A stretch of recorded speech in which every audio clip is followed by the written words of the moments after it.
Habang naglalakad kami dito sa area, napatabsa na yan, kaya lang pero parang mukhang masukal pa din. Nakita namin tong isang malaking puno ng mangga, Indian mango. Kawawa naman kasi marami nang nakakabag na kung ano-ano, ang lalaki ng mga kabag na ugat.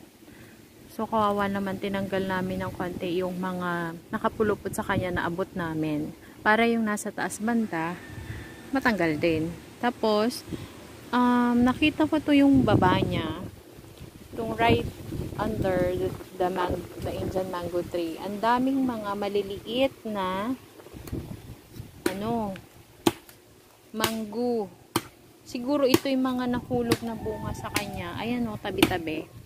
1, 2, 3, 4, 5, 6, 7, 8, 9, 10. Dito lang sa area na to, may natanggal na ako actually na 3. Meron pa dito sa aking tabihan. Ito lang, isang area lang to, isang tumpok lang. Ang dami pa doon. Hindi mo siya masyadong pansin kasi nga may ibang mga damo. Pero ang dami-dami niya. Siguro ito yung mga nahulog na bunga niya na nabulok dito sa lupa. And then, eventually, nag-grow na ng kanya. Pwede itong pagkakitaan or ipamigay sa mga tao. Nakakatuwa kasi ang dami-dami niya. Sobrang dami.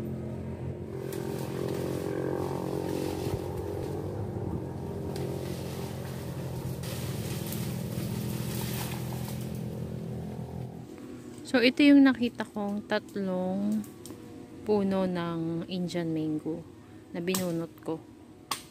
Tatanim ko dun sa other area malapit sa amin. This is the best time for you to plant trees. Kasi maulan.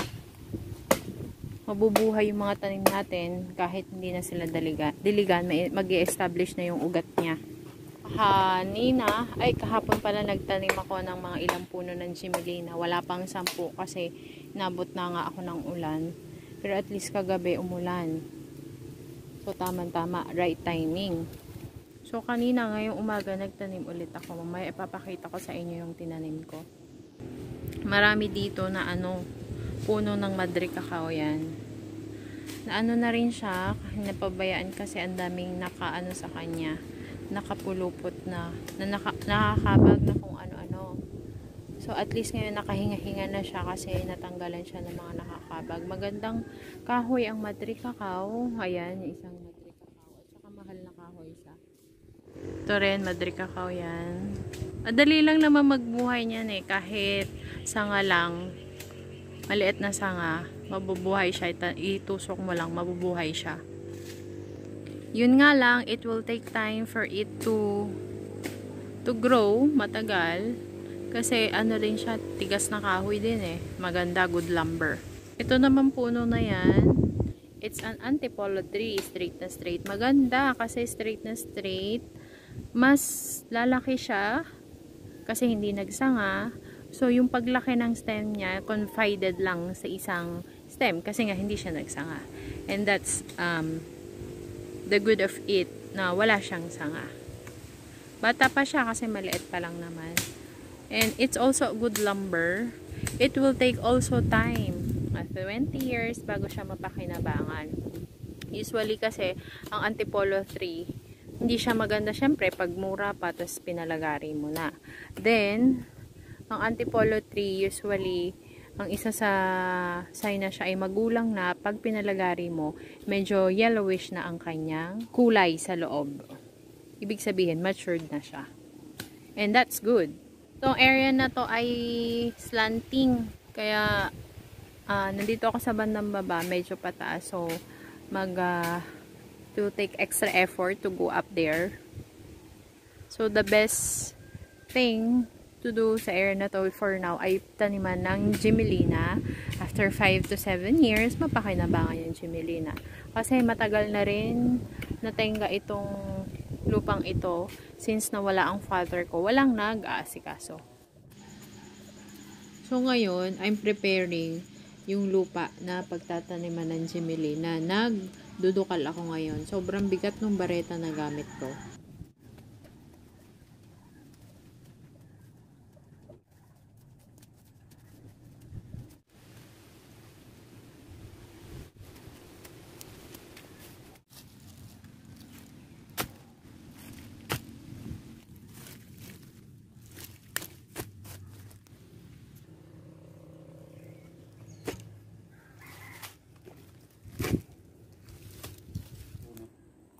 Yan o, mga ano yan, mga monstera. Nakapulupot siya sa puno ng duhat. Remembering the childhood days, duhat days. Isa lang ang puno dito ng duhat. Na ngayon, di na nararanasan ng mga bata kasi more on gadgets na sila. Di na nila nararanasan umakyat sa puno, panguha ng mga duhat. Walang bunga ngayon, hindi panahon ngayon eh. Tignan mo naman tong lansones na to, kawawang kawawa. Puro dapo. Hindi na siya nabigyan ng chance mag-grow. At least ngayon, nakahinga-hinga siya. Daming langgam. Sasakit pa naman mga gat. So, ipapakita ko sa inyo itong mga tinanim ko dito sa isang area. Kunti lang naman to, mga 10 pieces lang ng puno ng Chimilina ng punla. Kasi hindi pa ako fully nagtanim dahil may mga kailangan pang i-clear dito sa area na to. Ay sayang naman kung sila ay may ipit lamang. So, konti lang muna yung tinanim ko. As you can see, may mga tanda siya na kahoy. Ano ba ang purpose niyan?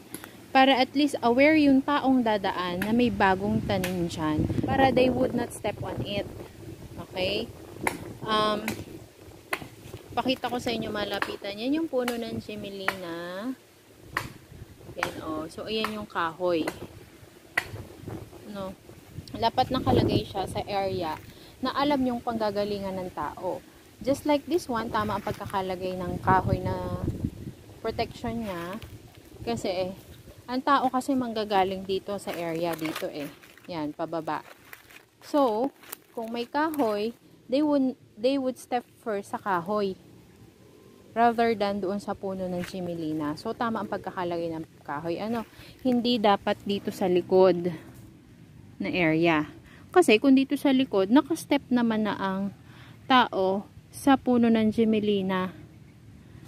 So, sayang naman yung Chimilina, maiipit, mapuputol. So, yung purpose ng kahoy na ito, hindi niya na-serve yung purpose kasi naipit yung Chimilina. So, kaya dito siya ilalagay sa area na alam mong unang panggagalingan ng tao.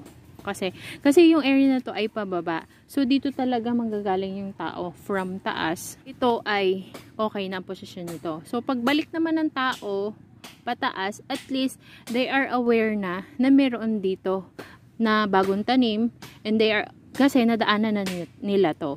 So, alam na nila na iiwasan nila yung area na tapakan. Okay?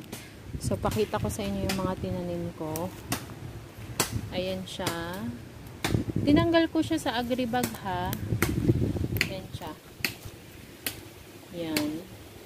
Tinanggal ko siya sa agribag kasi gusto ko na yung ugat niya ay madaling makaka-wander sa area, sa bagong area na pinaglagyan ko. Para madaling makakagala yung ugat niya sa bagong area na makahanap ng source of water. Yan. Yun ay base lamang sa aking sariling pag-aanalisa. So, yan yung mga, as you can see, mapapansin mo naman agad pag napunta ka sa area na to, ay bakit kaya may mga sunod-sunod na tasak ng kahoy. And they will think of it na ay baka mayroong bagong tanim. That's all.